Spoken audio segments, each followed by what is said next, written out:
Welcome back to Electrolysis Unplugged, your after-hours chat where we dive deep into the realities of our field. I'm Joanie. And I'm Stephanie. If you caught the announcement this morning, you already know today's episode ties perfectly into our new live webinar, Creating a Thriving Electrology Practice, Business, Branding, and Client Retention. Yes, that webinar is all about building a sustainable, strong business foundation. And tonight, we're going deeper into the practical side, protecting your business and managing clients in a way that's both professional and human. So, whether you're in school or you've been running your business for 20 years, tonight is about systems, scripts, and mindset shifts that make your career sustainable. Let's get into it.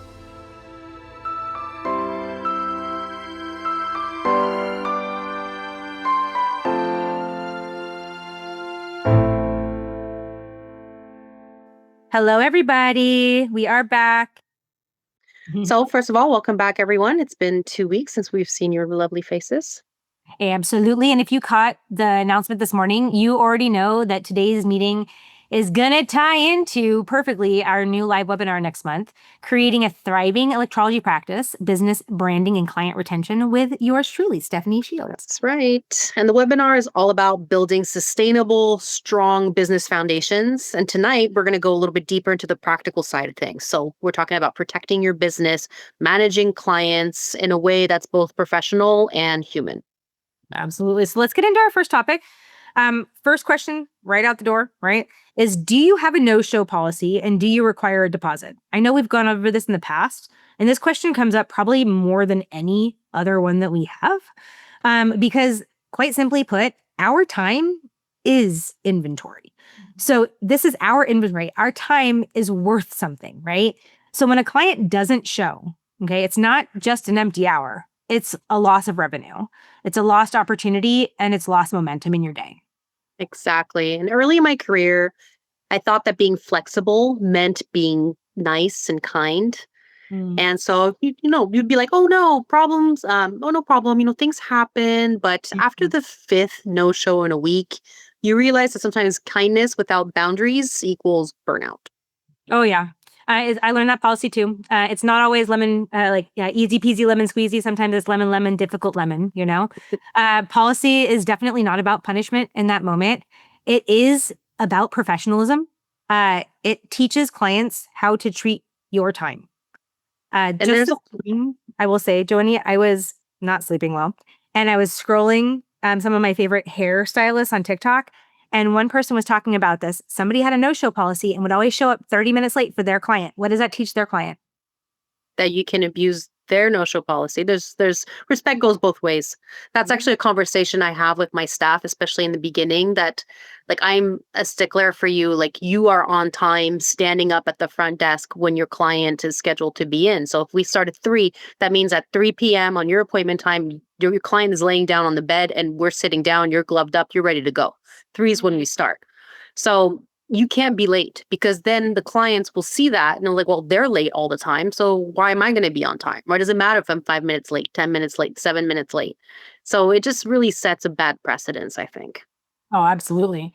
When we think about it, that punishment versus professionalism, I think that reminding a client that we value them also value us.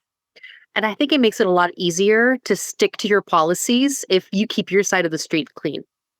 Oh, yeah. Right? If you're constantly canceling last minute or late for appointments, it's going to be really hard to tell your client that they got to pay for a no-show fee or the full treatment charge because they're late, but you didn't do the full treatment charge. It's going to be hard to say, yeah, you got to pay me for that if on your end, you're late or you're canceling last minute or whatever else. Oh my gosh. What kind of things are you doing in your office to mitigate that? I mean, well, there's a lot of structures that work. So deposits, prepayments, cards on file systems. So there's different ways you could do that. I've done a mixture of all of this depending on the situation. So I have a pretty strict no-show policy. It's 48 hours. I used to do 24. I changed it to 48 because 24 still wasn't enough time. If you cancel at 6 p.m., what am I going to do? Just start texting everybody that I know, trying to fill the spot the day before. So 48 hours is what I changed it to. Gotcha. And certain clients that even outside of the 48, let's say they were constantly canceling inside or outside the 48, especially long appointments, I would actually require deposits for them Mhm. because of their flakiness. And so certain services, like let's say 2 hours or more, required a deposit because, and that was non-refundable because and not outside the 48, but within the 48. Just because, I mean, it's a huge block of time, and what a waste of a day. Like, do you book 3 hours or more? I do very rarely in my own schedule nowadays. The only time I do like long sessions, and it's so funny because Eileen and I were talking in the chat with my mom on Facebook, and we were talking about multi-needle. And I'm not going to do multi-needle anything less than an hour. But honestly, if I'm doing multi, I'm locked in for like 2 to 3, right? Well, because I mean, the cost of goods for multi-needle is actually a lot more Yeah. by a good margin than a Yeah, that's regular $4. session. Yeah. So that's the thing is I'm $24 more expensive during that time. Yeah. Because in that space, if that is like a caviar style treatment in that moment, we're going to pay that little premium. Now, the only time I don't is when it's insurance cases. And I am building that structure, but I'm also charting that saying like, hey, just so you know, when this client is going this pathway, this is the difference in cost. And like, but I think that when you talked about like how like the deposits, the prepayments, the card on file systems, I think that those are all things that I've tried. I think the best thing to keep clients consistent is, and I know this sounds old school, but a phone call confirming their appointment.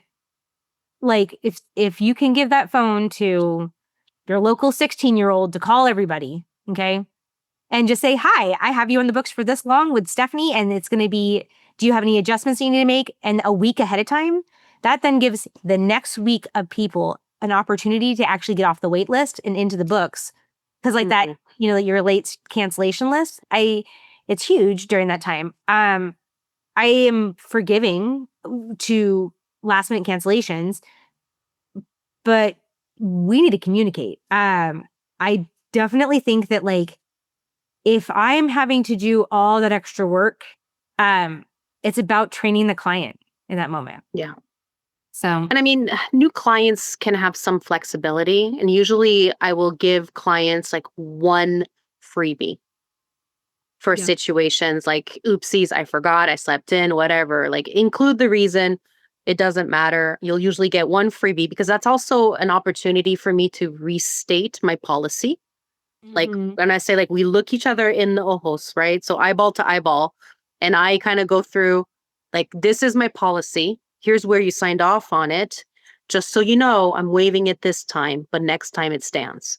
So that way there's no like, well, I didn't know and this and that. Like we had this conversation. So it kind of gives me that extra thing. It's also really important for us to make sure that we note this stuff down. Oh gosh, So the chart or documentation. yeah. Mhm. How you communicate in office as well as with the client. So like if you have multiple people on your staff and the person is chronic no show, how Yeah. you keep that in there is also important amongst your staff. Because here's the funny thing. I typically don't know who's no showing me on the regular because I'm not paying attention to my schedule the same way my spouse is, right? And so if he's like, this is the third time they did this to you, I'm like, oh, is it? Hmm. You can go into I the used to just when I did just paper charting, I used to highlight these situations. So like I would write the date and like late cancel and then or like no show and I would highlight. And there was one time a client was like, "Oh, well, I've only done it like once or twice." And I flipped the chart over and I think there was like six highlights. And I'm like, sucker punch. I don't think so, So yeah, In it's Vegaro when it has that giant and they don't have anything to say. Exactly. Like there's like, what are you gonna say now? Like no. cash or credit? Sign on the dotted line, my friend. Yes. Like I don't want to hear you be Britney Spears. I don't want to hear "Oops, I did it again." Just get your Yeah. butt in the chair, or let's figure something out in that moment. Yeah. Yeah. But At the school, we do, we, with the models, we do kind of like a three strikes and not you're out, but Mhm. three strikes and I don't pre-book you. So they have to Yeah. just call the morning of. And if we have a spot, we have a spot. If not, just too bad. I have So it's like my appointment purgatory. 3 strikes. Okay. 3 strikes for the models. And in those 3 strikes, your next one is a prepayment. Yeah. And that you move, I mean, like, it's $20, right? But at the same Yeah. time, like, it's $20. Like, I want to So buy I a think it's important for us to think about how will you handle, because no shows will happen. They happen all the time.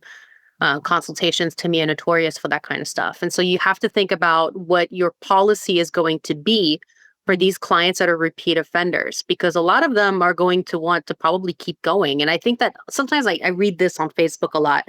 People are like, fire them, fire them. And it's like easier said than done.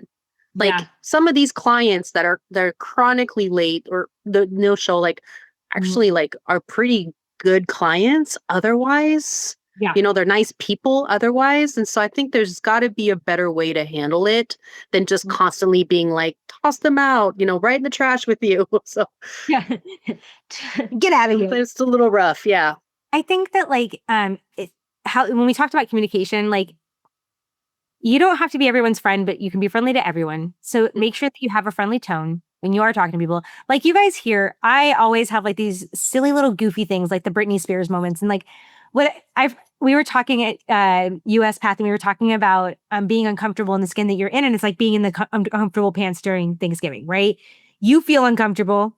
Nobody else knows, right? Everybody's like, saying it's a great meal. But I want people to understand that I can be funny and friendly, but I am the professional in that moment. And I am using that so that you understand that this is not coming. Cause like, if you get my mom tone, like I feel bad in that moment because I know what my voice does when I'm having to be like, all right, okay, can you please show up for your appointment next time? Like, Yeah. I just don't want to do that with my voice. And so I think that it's really important. Robin says, I have a policy that you can't book unless you pay for your missed appointment or 24 hours cancellation. Yes.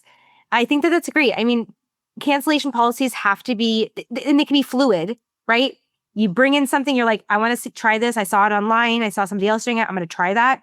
If it works for your practice, keep it up, right? Yeah. But make sure it's something that you, after that one warning. Yeah. Yeah. I mean, everybody gets Um, an oopsie freebie.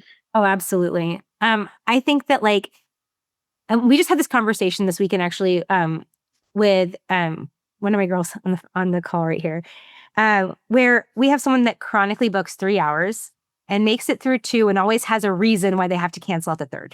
Okay. That is not okay. Will I pay a technician? Absolutely. Absolutely. Right. But it's a reminder that person, in an insurance world, I don't get paid for that. Okay. If I can't chart that you were here removing hairs, I don't get paid for it. Right.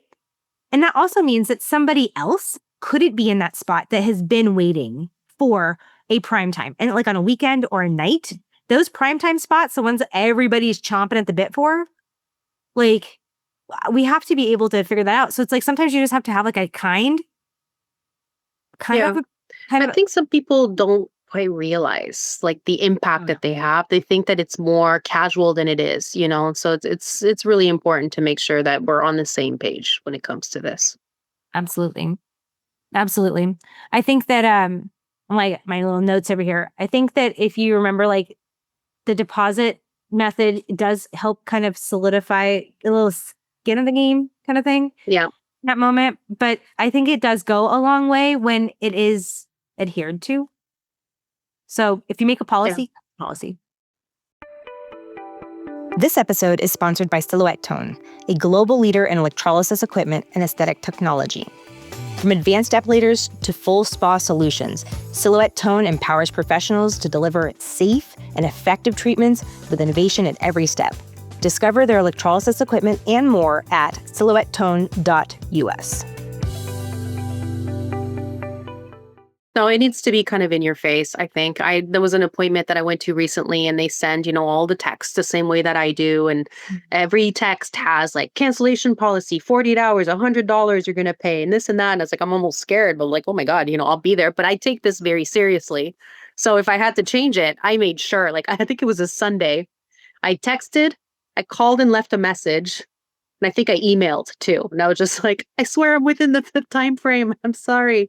But Um, that's the type of seriousness that I want from the people that, when they're looking at and respecting my time, that's kind of what I'm looking for. Because I do the Absolutely. same for people too. I try not to mess with, people plan their day around their appointments and the things that they're doing. And so to me, it's disrespectful to just assume that you can cancel last minute, like they haven't been, growing out hair and getting ready for it and taking, putting on numbing cream and then taking meds or whatever it is that people do to get ready for their appointments. It's not something that you can just be like so flippant about. Absolutely. Absolutely. I think that compassion still fits inside the structure of boundaries. I think that if someone calls from the ER, their babysitter canceled, I Hmm. can very Yeah, forgiving. Obviously, we make those exceptions, but and if exceptions become pattern, then that becomes a problem. that's right. And again, make sure that you're noting all these exceptions down, So anytime you're forgiving somebody for something, you need to make sure that it's noted somewhere so you Mhm. have some sort of paper trail. Mhm. One of my favorite lines, you go, I completely understand. Let's reschedule, but please remember our policy so that I can keep spots open for clients who need them. So that they understand that spot that they're taking, it's not like, clients are raining from the sky and I can just fill it in. So sometimes it means that my staff or myself, I have people cancel on me. I'm a little bit less like I care a little bit less just because I have so much to do in the office that I will always find something else to do. But my staff, who I pay Mhm. hourly, right? And then they make a commission too. They miss out on that commission and I have to pay them. Yeah. And so that's the kind of stuff I don't want. Yeah. And I think that that is one of those moments where it just hits you in the gut and you're like, oh, cool, cool, cool. Yeah. Um, for the people listening, okay, imagine what your week would look like, okay, if every hour you scheduled actually happened.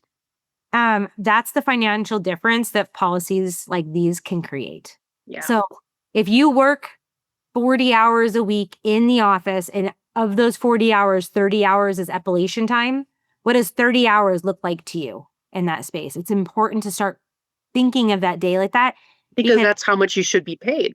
yeah. And every time somebody doesn't show up, then it's just, taking money out of your wallet. Absolutely. And it's a confidence thing too. When you value your time, clients learn to value it. And that's really the foundation of what a healthy practice looks like. Yeah. So, our next question went to how do you plan and prepare for client cancellations? So, now we talked about clients kind of not showing up.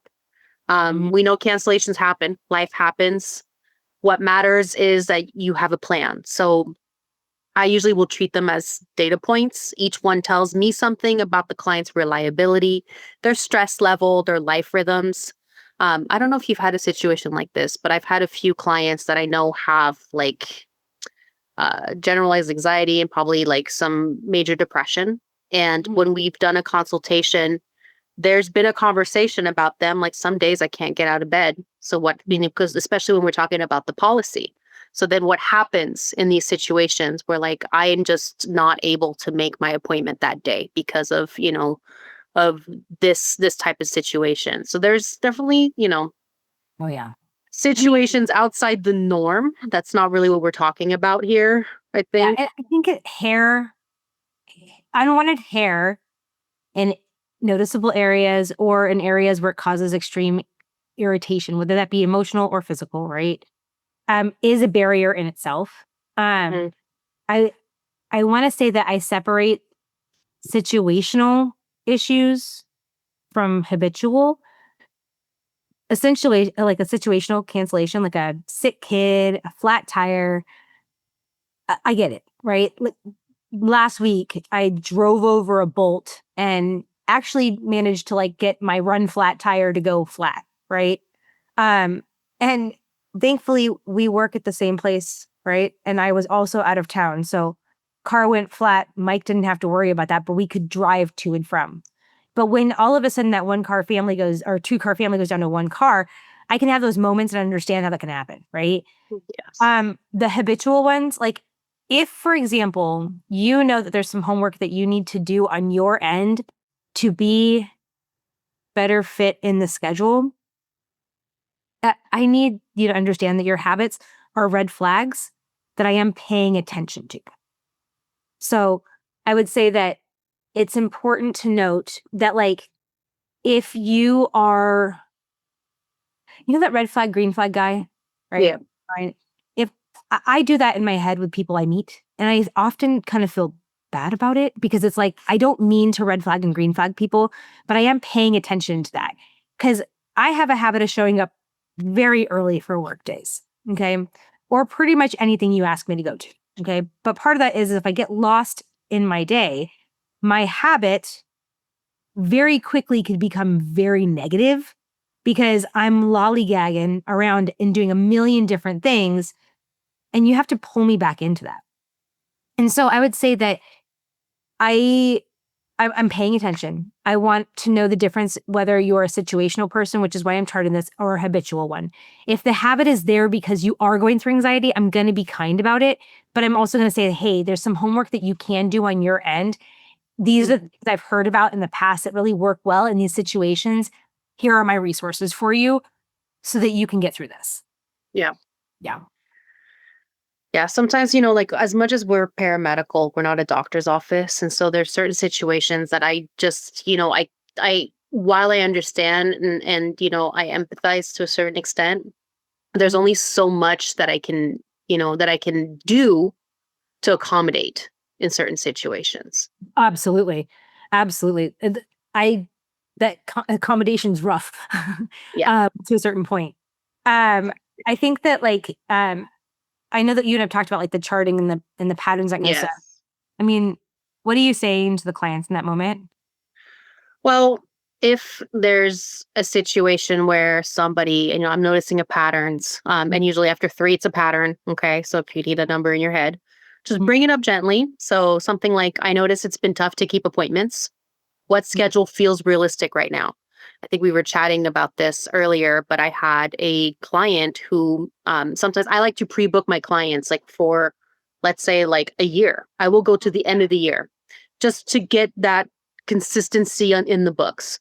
The Mhm. thing is, though, that like pre-booking them like this, like giving them their prime spot every single week or every 2 weeks or whatever it is is not like it's not due to them. It's a what's the word I'm looking for? Um, like, are you saying it's due to other things? I'm doing it not as a favor. I'm trying to think of the word. I don't know Oh, why it's it's not like in a my brain. gift. It's like you're Yeah, doing, like I'm doing that. I'm yeah. doing this to help them out, so that like I will commit to this. I'll be there. Like I'm never not there unless I'm dying. So I will give you that time every single week and I'll be here. And there was a time this one client, she was outside my 48 hours. And so there's always that, like, what happens if somebody's always canceling, but they're outside of your cancellation period? Well, I mean, there's not much that you can do because they're respecting the policy. But at the same time, this client, I was just like, I actually had deleted all of her appointments. I said, listen, seems like this time doesn't work anymore. It's Yeah. not a big deal, Mhm. but we're just going to book it week by week since you don't seem to know your schedule until the week is upon you pretty much. Yeah. But I'm like, I'm not going to give you a spot and save it, which means that I cannot book anybody else on Fridays at 5, which is, a good after work time. And then you're just going to be messing up my schedule the week of every single week. It's not happening. Yeah. I feel like that documentation of making sure that you are when you said, like, the three strikes kind of thing, like, Yes. 3 times. Um One thing that I tell people is pay attention to it being every other or every third in that moment. It's not 3 times in a row. It's 3 times within a short period of time. And what Hmm. I would tell you is 3 times within a growth cycle So like every 3 months. every 3 months. If you no Yeah. show one appointment a month, I am paying attention. I'm not moving you out yet, but I'm paying attention, right? Yeah. In that time, that's when I go and say, okay, like, if a client's complaining about their progress, if they are, giving you a hard time, like, why isn't this working, right? Well, Yep. here is the plan that I recommended for you. Here's the plan that And here's all your missed appointments highlighted. missed appointments in red. I think that it's always been one of those moments of like, aha, right? Yeah. Because I have gotten to a point now where I can be probably more selective on the consistency of my clients and be okay with it. When I was a new technician, I wasn't okay with it. And we want to build that out of people early on, because you should be confident as yourself as a technician. When you went through the hard work going to school and you did all the extra work, be confident in that space. But like those receipts save you in those moments. Mm-hmm. I feel like when that client came in the other day, and it's like the reminder of, okay, we're always canceling out one of these. Well, when we checked out the appointments, you could see like it was grayed out, checked out, grayed out, checked out. And then the last one was still in the blue or the orange or whatever the color is. And so it's like, if I'm seeing that, now I'm seeing it, technician seeing it. And no matter how much I enjoy the person, I just have to be able to say that moment, because what if you do need to make a change? It's okay to make a change to the plan. That might mean that what your end result or end timing could look like is a little different. But if all this you can afford, if I said you do an hour a week, right? And all you can afford is 30 minutes a week, that's okay to do that, right? Yeah. But I'd rather you be consistent in the 30 minutes a week than no show me because you couldn't make an hour in, right? Yeah. I want you to just build a schedule that you can follow in that Yeah. space. Transparency both ways is going to be important for Yeah. sure. And sometimes a cancellation can be a gift, right? So we kind of talked about that. I still do that. So I tend to book back to back, no lunch, just because I'm not in the office much anymore to see clients. And so I have to get everybody in. So sometimes when I have somebody who ends up canceling, then that's my time that I can actually sit down and, do some admin stuff, which is still tasks that I have to do. So it could be your time to sterilize instruments, to catch up on admin work, or just to take a breath and eat a snack. Right. So we forget sometimes to schedule these little stillness moments in our schedules. Complete stillness. I have busy work all the time. Yeah. So, oh yeah. I would say, like, if you were thinking about like, what is your clear cancellation policy, like for our listeners, like what does your clear cancellation policy look like? I love the fact that I keep seeing these drop-ins from Robin in the chat. Yes, thank you. Keep cards on file with Square 2848 cancellation policy that's stated in the consultation policy that they sign. So in all honesty, I have charged when needed, but I like flipping it to see the client hold self accountability and pay it on their own. Yeah, absolutely. And so the ones, it doesn't happen often. It is typically, oh my gosh, I cannot believe I did this, and they didn't realize they were doing it or making a habit of it, because they build this bridge of trust with us. And so they almost look at us like, oh, it's not a big deal. Like Stephanie won't be that mad. Joanie won't be that mad. Robin won't be that mad. Of course, we actually aren't mad. We're just like, oh man, like, could I get Joanie and I, we have our, body double, right? Like when we think about that kind of stuff, it's like we do things like sometimes we have to build in Zoom meetings with each other just to get stuff done so that we can feed off of each other's energy. I would hate to know that we got a cancellation at the same time for that to happen in that moment, right? But like, it's like you've got to start like, what does that look like? What does that look like for you? Yeah. Yeah. So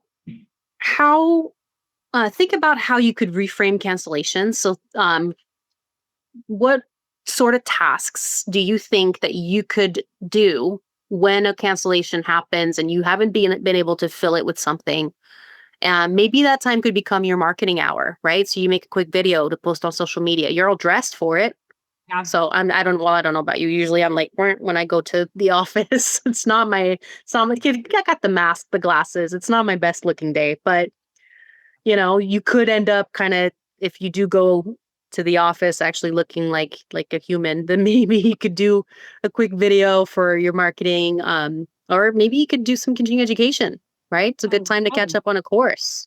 Get some home studies up in there. Absolutely. I Right. laughed because recently when the kids went back to school, Mike and I shifted like who drops off, who picks up kind of thing. So I used to do all of my filming content before anybody was in school. Okay. So that I could be embarrassed. I'll still post By it myself. by All my, by yourself. Yeah. okay. I will still post this. It's not that you won't get to see the goods being posted, but I can't film it in front of you, which is wild because I have a dance background. I dance in front of people. It's not a problem. It But is. dancing at a phone is just, there's something Oh, awkward about that. I'm just like, what are you doing? I think that like, so you have to build these times in. If it's going to be during cancellation, we're going to have some goofy videos here at Zapmaster. That's for certain. But like, you got to build that time in. Hopefully chronic offenders, don't happen, but if they don't improve, one of the best Stick things to that your you policies. stick to your policy. Remember that dismissal is not cruelty. It's clarity. Okay. And like, you got to protect your schedule. You got to protect your sanity. I mean, we're all kind of like inching along on that sanity scale at any given moment, right? That's So right. anything that you can do to hone in on that would be great. I think on to the next topic in question would be good right now. So like, what is our biggest expense in electrology? Like, what are you faced with? For me, when we talk about money, understanding expenses isn't glamorous, especially for people who don't like Excel spreadsheets. Me. But it is freedom. It's good whether or not you can be that person or you have a partner to be that person. You got to understand how to price yourself correctly so that you know what an hour truly costs for you. Yeah, that's right. And when you do finally do the cost breakdown, you discover that every treatment hour has about $15 or so of consumables. So you're talking PPE, probes, cleaning solution, cotton rounds, and that's Mhm. before you're even touching rent, insurance, or utilities. Exactly. My top expenses have been rent, insurance, and supplies. And continued education used to be, but now that like there's so much accessibility, it's like I think it's kind of starting to inch its way away, unless I go to a convention like the one we just went to. There's definitely hidden ones in there. I feel like software, credit card fees, because it just kind of happens in my Chase account. I'm like, sterilization testing, website hosting. These are all things that you don't realize are getting hit all the time, Yeah. and they are. So, sorry, as I start to like choke. Um, if I were to ask you guys in the chat, what would you say your greatest business expense has been, and how did you adjust for that? So I'd love to see what you got to say. So yeah, we chopped that question there. So go ahead and take the time to think about it. What's the most expensive thing you're encountering? Um, so sometimes something that a category that people aren't thinking too much about is sterilization. It tends to shock a lot of new electrologists. So we're talking about, first of all, the price of the autoclave itself, but like autoclave maintenance, Mhm. spore tests, the logs, hundreds that can be tacked on to the bottom line annually, and it's not a negotiable thing. No, not at all. Those hidden expenses is honestly what I'm going to be digging into more in the webinar so that people can start to understand where the nickel and diming is happening. Because knowing those numbers definitely helps you stop apologizing for your prices. I, for the longest time, was like, I would give away so much of me for free. And I would say, even when I moved here and started the school, I still was doing it because I was like, oh, I have to reestablish myself. I'm going to give this, give that, give this, give that. I think that it gets to a point where it's just, uh, know your worth. You are worth this. So I And you definitely, can't run a sustainable practice on guesswork. So you do have to know where your numbers come from, where your expenses come from. Once you see the math, raising your rates becomes a business decision, not an emotional one. um, Eileen says, we don't pay utilities in the office, but at school, the electric bill, whew, has tripled in the last Hmm. year. Well, Uh, yeah, I'm in Southern California. And so our August and September at the office, and I'm open 7 days a week, I know I get slammed, So we're talking like a $600 electric bill for a small office. It's not that big, maybe 1,200 square feet or so. But we're running the AC and then fighting, and it's old because landlords tend to be really cheap with that kind of stuff. They'll keep a unit putting along even though it's 30 years old. And so Oh yeah, it's horrible. But In the chat, I just some know it's a huge expense. Yeah, AC. oh my gosh. I will say that my power bill, I was actually kind of shocked. My power bill is about 130 a month averaged out. You're cooler up there I have in Washington, which is something you have to. But Arizona would have been a different story, though. my power bill in Arizona was like 550 a month. Yeah, So that's something you don't think about, right? Location, location. absolutely. I would say that like that was um the power bill was an easy one. A very nice one to have switched over. In the chat, Sandy says, are we paying people to clean the space ourselves or paying them to clean Yeah, instead of that's true. When I we would do say class with the students, I'm always like, "So you cleaning your own toilets, or are you hiring somebody for that? Because they're going to get cleaned, and there's going to be a lot of butts on them. So who's doing it, right? yeah. Right now it's Stephanie. But Oh yeah, Stephanie it's Esquire. it's me. It's not my favorite thing. But I actually part of the daily setup at the school now is the students have to learn how to clean their salon space, their workspace to the Mhm. point where I would say general cleaning, mopping, sweeping, I don't know, linens if you got them, right? You could definitely offload that, trashes, that kind of stuff.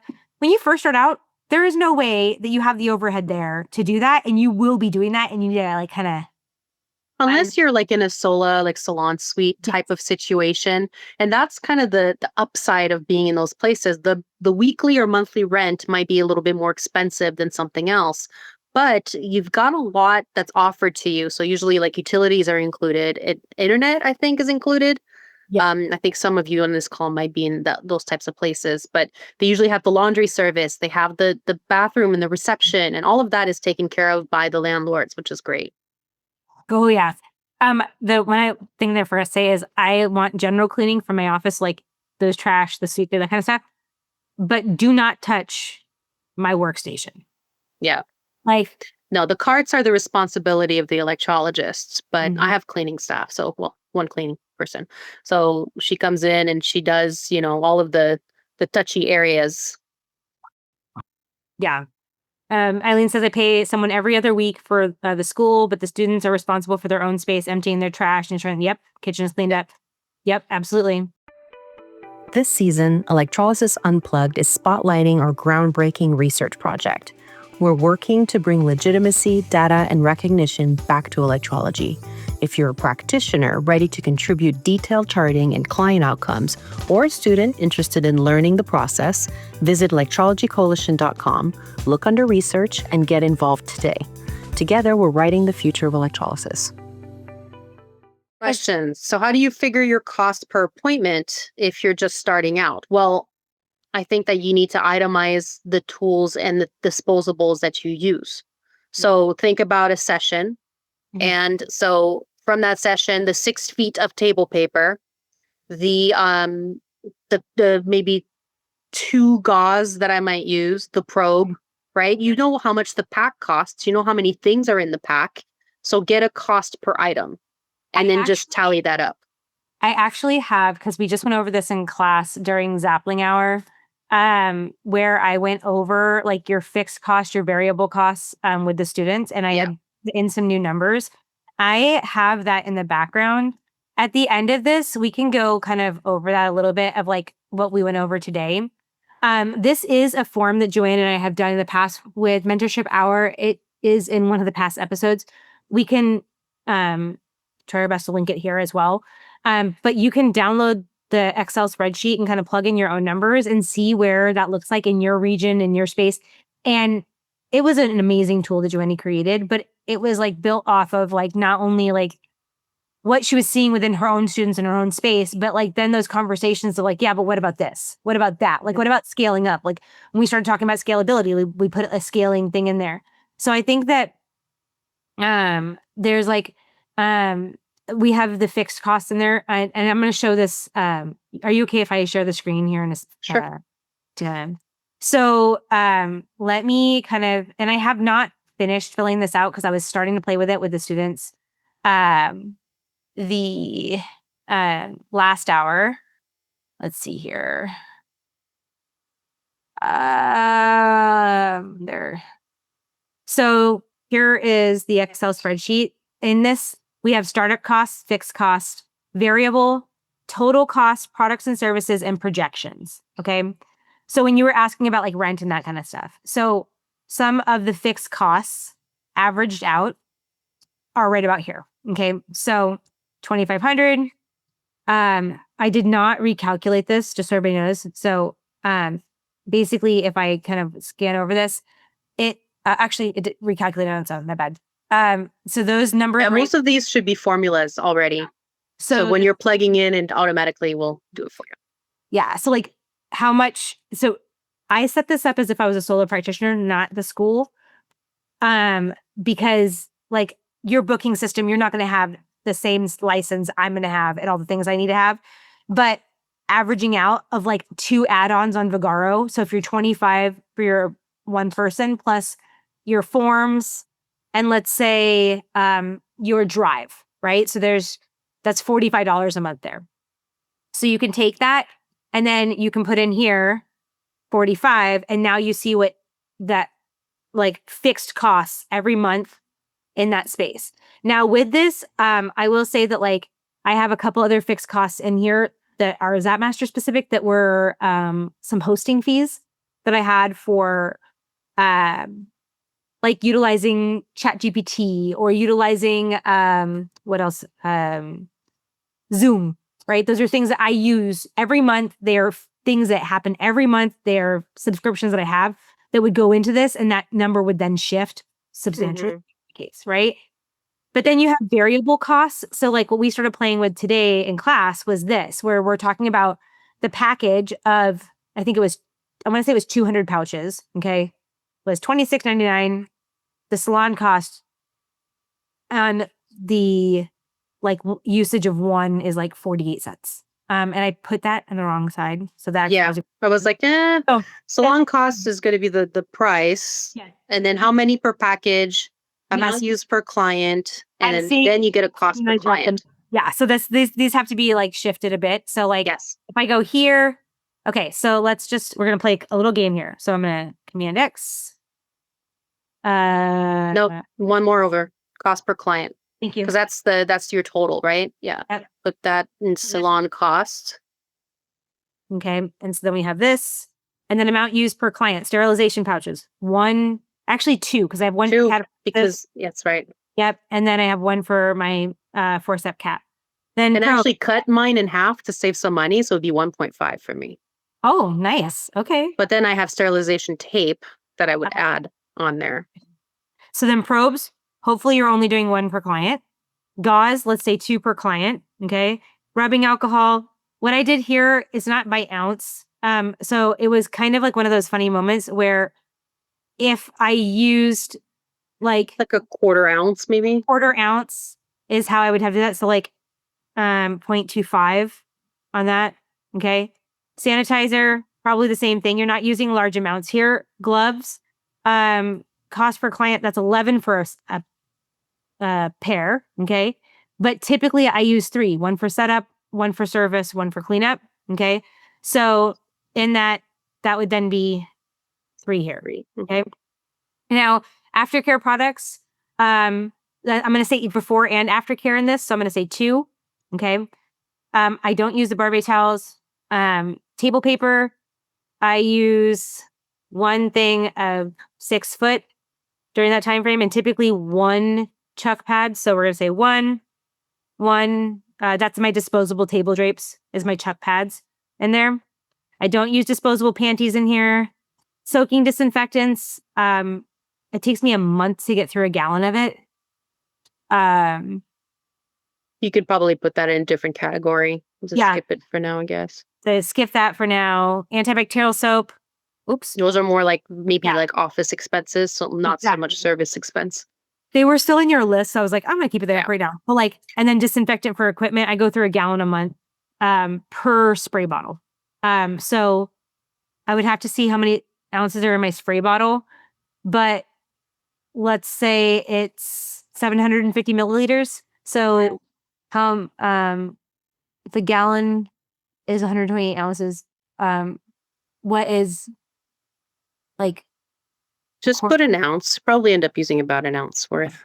Okay, so 1 ounce, right? Yeah. Oh. So, I mean, the idea is kind of there, and you can figure out this way too. When it comes to your fixed income, you can, if you want to know how much it costs you, like, to stay open per client, think about how many hours per week or per month you are open for services. And so you can kind of divide your total by, like, let's say I'm open for services 30 hours a week. I'm in the office 40 because I have other things to do. Um, then you can kind of get an idea if you wanted to incorporate that as like cost of doing business, but it just kind of helps you get an idea as to how much stuff ends up costing. And then what she figured there was like your variable cost, your fixed cost, and your total cost per client, products and services, like what you're charging in that space. Okay. And then from there, your projections. Okay. So like year 1, 2, and like you can break it down by month. What's nice about this is, especially when you are so new, or if there's been a major shift in what you're doing in the office, you probably need to revisit this. I like to revisit our like costs and I would say costs for things as well as intake in about every 3 months, where I'm like looking through, but that's because we're still newer and I feel like I need to be more on top of it. In my like first year, I think that I was, because we were buying so much stuff all the time, I was almost hyper vigilant in this. So I was like every week, I'm like, oh my gosh, what did I buy this week? What do I have? Like what it came in this week? I was like, I think it came down to the fear of the unknown. Not that there was an unknown really in who I am, but like I didn't know that side of Stephanie yet. And so it is that part that was the unknown for me. But we definitely like can put that back And in. it lets you order stuff smartly, which is another thing. Like when you're placing orders, especially with products have expiration dates. Yeah. Shouldn't be buying so much stuff. Like sometimes some companies require minimums. What if you end up wanting to go with a company like that, but you don't have the business, you're not selling it like that? So you have to be careful with those sort of things too. I mean, you can't run a sustainable practice on guesswork. So you need to see the math so that you can make better business decisions and you can know when and how to raise your rates and not feel bad about it, so that it's none of these decisions end up being emotional ones. When we were talking earlier today, I know that we have like 10 minutes left. I wanted to go over like one of the things that is very important. And I'm trying to actually get my agent on here to talk. Well, I'm not trying. I already have the yes. I just have to get them booked in here. We started talking about insurance. And then today in class, we talked about it again. And it's so important for you guys to understand this. A large surprise that happens to many electrologists is the types of insurances that you have to get. So I lucked out because my spouse worked in insurance prior to working with me. And so he added on a policy. And so I want you to think about this. Liability was a big surprise in the sense of liability as a practitioner versus a school, right? Big difference. Okay. I mean, when we're talking about insurance in general, it ends up being something that I don't think anybody really likes, getting an insurance policy, but there's also so many of them, No. right? And so it's kind of complicated to understand, like, what policies do you need? Absolutely. There's like, I mean, like you have to think about like professional, the premises, cyber, like protecting yourself from cyber attacks. One of the biggest ones that Mike was like, we need to have a PLEP. So this is a PLUP is how it's the acronym is, and it's a personal liability umbrella policy. So this was like something that was an extra layer of like liability insurance that kicks in after your existing one, like whether it's auto, like if you say, for example, you have a mobile business, whether it's there in your home, it's your renter's insurance. When all of their limits are exhausted, this is what kicks in. It covers your assets. Again, it's like lawsuits against you for injury and property damage. It's going to cover your legal fees. It covers your court costs in those legal fees. Liability claims exceeding your standard policy limits. So like think about what your policy limits are and understand that like when someone looks at suing you, the greatest thing that ever was ever said to me is they're not looking at what they can get from you now. It's how long they can get it from you. How much longer do you have of your career that might be something that they can siphon from even down the road? And I was like, that was pretty profound when my agent told me that. I was like, wow, like I just thought that I needed to cover this right now. But like if something took me out of something, like a life insurance policy, how much, for example, do I need to support my family for future? The same thing happens on a PLEP, but this is more about the liability side of things. So those claims exceeding your standard policy limits, personal liability. So like slander, libel, depending on the policy there. Remember, we are HIPAA compliant for a reason. If you're a licensed electrologist, I want you to think of this. You're working in a professional office or med spa, and one day a client comes in and is in for a standard electrolysis session. Okay. And I'm going to use Robin in this moment because she had a major event happen in weather last year when her machine went awry. Remember? You're like, yes, I remember. It was my favorite machine, right? So say something goes wrong, Robin doesn't catch it. Okay. And I'm using you in this space because I know you're okay with it. Okay. The client sustains something during the session. Say, for example, it short circuits, it burns them. Okay. The faulty equipment that happened due to something that you couldn't control, weather, but what you can control is understanding that weather might impact your unit, which then means don't proceed with treatment until you figure out whether or not that's a safe treatment to do, right? But let's say she forgot, she threw all caution to the wind, right? And she was like, nah, I'm good, right? In that moment, this PLEP steps in and it, like, if the client suffered something serious enough that they would want to pursue legal action, right? The table flips, the machine short circuits, whatever, and they want to sue you, your business, for $1 million, okay? And they cite medical expenses, permanent cosmetic damage, emotional distress, loss of income due to their appearance being messed up in that space. Your existing insurance only covers you up to, like, if you have a $250,000 limit on your malpractice, that's where you're covered. Then your employer or your business has general liability coverage, which may not cover fully on the personal claims and higher settlements. So a PLEP goes in there and the professional liability is the first $250. Personal responsibility for remaining $750,000 is what is named for you in the lawsuit. Your wages, your savings, your assets could all be risked in the judgment made against you. So with that, like, what we learned is that we then had to go and say that the PLEP would then help take on that $750K, right? And then it assumes your umbrella policy, like, includes coverage in that professional liability, and it's like an endorsement for it in that space. It helps pay for attorney fees, settlements, judgments, and it's standard PLEPs are not usual for, like, covering professional and business related liability by default.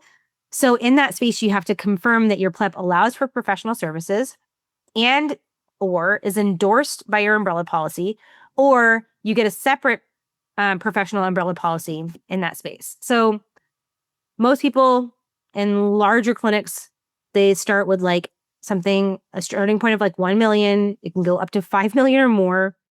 They are very affordable. Like, we pay around 175. So what company are you using for this? I think State Farm is who we have ours through. Who? State Farm for that one. State Farm. Because it was able to be partnered into it. But it was the facility. Yeah. Well, you got to keep an eye on your minimum. So when we're talking about like 250,000, $1 million, 2 million, especially if you're doing the medical electrolysis. Yeah. Because those would be the types of situations that might, when it comes to like medical malpractice, those might be higher numbers if you do ever have some charges put against you for whatever reason. Yeah, which is like so incredibly rare, but we plan for the rare. Very, very, yeah, exactly. Hopefully you'll never have to even file anything with your insurance company. But yeah. Not that I enjoy paying for premiums, but I would rather pay $175 a year for additional coverage than be without it in case something were to go wrong. Exactly. Yeah. Exactly. So I had to be like, we have like a little bit left. And that's like one of those moments where I want you guys to think about, like, there are expenses that happen that you're not even thinking about initially, but they are there, right? Yes. Yeah. So I guess some homework for everybody. If you haven't yet, try to pull the last 3 months of expenses and categorize them.